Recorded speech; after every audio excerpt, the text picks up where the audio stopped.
یہ کہتے ہیں کہ سنا ہے کہ 15 شعبان کو بیری کے پتوں سے نہانا چاہیے تو بیماری وغیرہ نہیں ہوتی، یہ معروف ہے۔ تو یہ اکابرین کے معمولات میں آیا ہے، اگر کوئی کرنا چاہے ٹھیک، نہیں کرنا چاہے تو کوئی مسئلہ نہیں ہے۔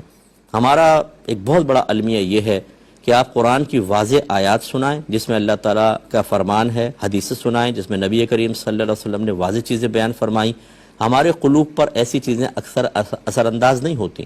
خاص طور پہ جس میں کسی کام سے منع کیا گیا ہو، جھوٹ سے، غیبت سے، حرام کمانے سے، مختلف قسم کی زینت، ناجائز زینت اختیار کرنے سے۔ ہم ایک کان سے سنتے دوسرے کان سے نکالتے ہیں،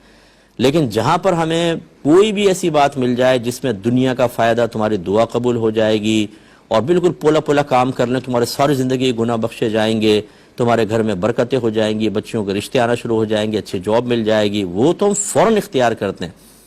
تو یہ ہمیں اپنی طبیعت کو بھی دیکھنا چاہیے کہ کیوں ہماری طبیعت ایسی ہو گئی کہ ایک عام آدمی کوئی بات لکھ دے تو ہمارا قلب اس کی طرف تیزی سے مائل ہوتا ہے، لیکن اللہ تبارک و تعالیٰ اس کے رسول کریم صلی اللہ علیہ وسلم کوئی بات بیان فرمائے تو ہم بالکل بے پرواہی کے ساتھ معاملہ کرتے ہیں۔ اس کا مطلب ہے کہ ہمارے ایمان میں خرابی پیدا ہو گئی ہے، کمزوری پیدا ہو گئی ہے، خلل پیدا ہوا ہے، ہمارا تقوی متاثر ہو چکا ہے، اور یہ چیزیں باعث ہلاکت ہیں۔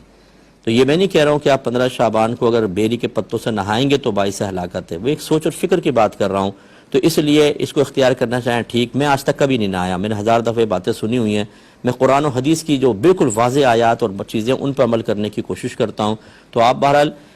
کرنا چاہیں ٹھیک، نہ کرنا چاہیں آپ عبادات کی طرف آئیں، بیری کے پتوں سے کوئی فرق نہیں پڑے گا، آپ نمازوں کی طرف آئیں، آپ اپنے گناہوں سے توبہ کی طرف آئیں، اس رات میں آپ قرآن پاک کی تلاوت کریں، اللہ کی طرف مائل ہوں، اپنی موت کو یاد کریں، تو یہ سب سے بیسٹ چیزیں ہوتی ہیں۔